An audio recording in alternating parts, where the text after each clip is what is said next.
In the Middle East, protests erupted in Syria after Israeli forces raided a village to detain terrorists. A shootout took place during the raid, with Israeli forces reporting 6 injuries and Syria reporting 13 deaths.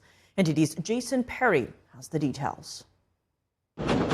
Israel released footage on Friday of a shootout with suspected terrorists in Syria. Israeli troops entered a village in Syria in an attempt to detain suspects from the Jamaah Islamiyah terrorist group. However, several gunmen opened fire on the Israelis. The troops eventually appeared to retreat as they were seen getting back into their vehicle and driving away. 6 Israeli troops were reportedly injured in the incident. Afterward, the Israeli Air Force reported striking targets in the area. Syria's state-run media said 13 people were killed during the raid. Israel later announced that they had completed the operation to detain 3 terrorists affiliated with the Jamaah Islamiyah terrorist group who were planning attacks against Israeli civilians. Syrian civilians who were injured received medical treatment at a hospital in Damascus. One man explained why some people shot at the Israeli forces. About 4 to 5 months ago, the Israelis took 7 men from our village. So now if they come to take someone, they're not going to stand still and watch them. So there was resistance. When they retreated after we resisted, they came with planes and rockets to the village.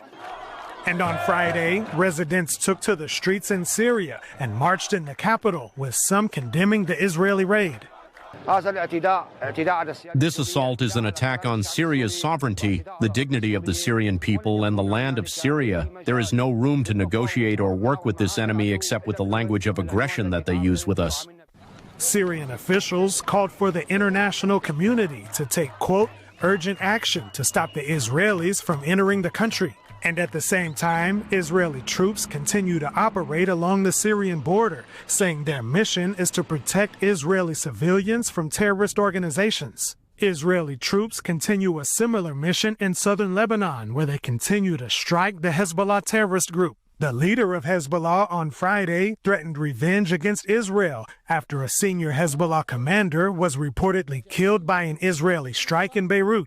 And in the Gaza Strip, Israeli forces said they found 9 dead terrorists in a Hamas tunnel. Israel said the terrorists were likely killed during Israel's efforts to dismantle underground infrastructure in the territory. Jason Perry, NTD News.